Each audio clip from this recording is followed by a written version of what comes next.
What's going on, everybody? It's Sam with the Film Fan Club, and I just kind of touched on it in my other review, but it is now February, so we're going from the January bad movies into some movies that are hopefully a little bit better than crap, you know?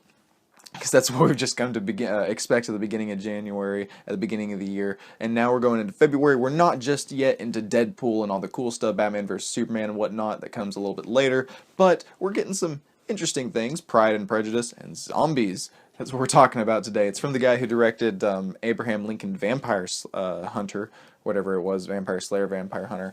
I don't know. I didn't see that movie. A lot of people didn't like it, though, so I didn't really want to see it. So, but whenever I hear that he's the guy that directed this, I'm like, it makes sense, you know? It's a similar thing, Pride, Prejudice, and Zombies. How does that hold up? I have no idea what Pride and Prejudice is. I don't read. That's for peasants. I go to the movies, damn it. So, how does... Pride and Prejudice and Zombies play out? Well, it's very fun, it's very cheesy, lots of zombies, they get killed in really cool ways, and that's really all you can come to expect in a movie like this. No, the script is not fantastic, it's actually downright cheesy at times, very cheesy, the dialogue's very cheesy. You see a lot of examples of cheesy dialogue, just watch the trailer. But it's delivered in such a way, you don't take this movie seriously. It's not going for any, they're not going like 1, 2, 3 Oscars whenever they're shooting the film.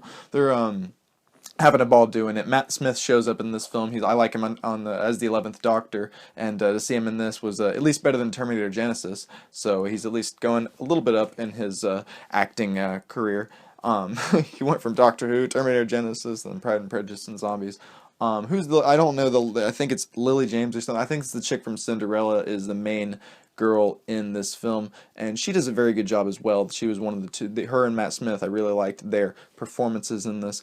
The people I didn't like, though, were Mr. Darcy, or Colonel Darcy, and also the guy, I'm not going to give it away, but the person who ultimately is the main villain in the film. Not Mr. Darcy, but these are two separate people. These two people stood out to me as not being quite as good as what I would have expected, or hoped for, rather. I guess they kind of fit into the thing is, like, they delivered these cheesy lines, but they delivered them like with such seriousness and commitment. It was almost sad. It was like, why do you know what film you're in? They just kind of stuck out, and maybe that's just why I didn't like their performances as much. But I have to note it nonetheless, you know. What else? The film likes the editing's a little bit weird on this. It's really inventive at times. It puts you in the perfect perspective of the zombies as they're being killed, but also that sometimes the editing can just kind of be a bore.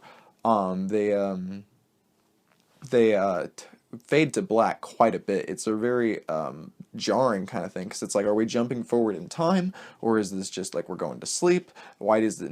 And also the set pieces. I remember the film, I was watching it, and it's like we're in this home invasion. There's zombies. There's a party, and then zombies break in, and then they kind of see what happens, and I'm like, okay, cool. I can't wait to cut back to that, and let's get back to the fight and fighting the zombies in this home invasion. And it's like, okay, let's see what happened 2 weeks later. It's like, wait.